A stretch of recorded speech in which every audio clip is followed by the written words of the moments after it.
i-open nyo lang yung OKX exchange nyo, and then make sure sa top i-click nyo yung exchange dito, and then click deposit, and then hanapin nyo lang yung ICE dito,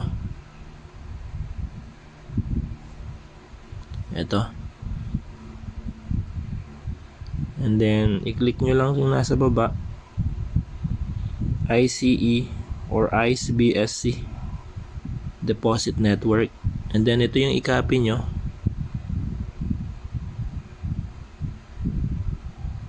ito yung ilagay nyo dito sa ICE network. So ito, click nyo to, then make sure to paste nyo dito,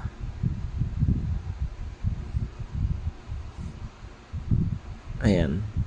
So confirm address nyo, confirm, ayan, and then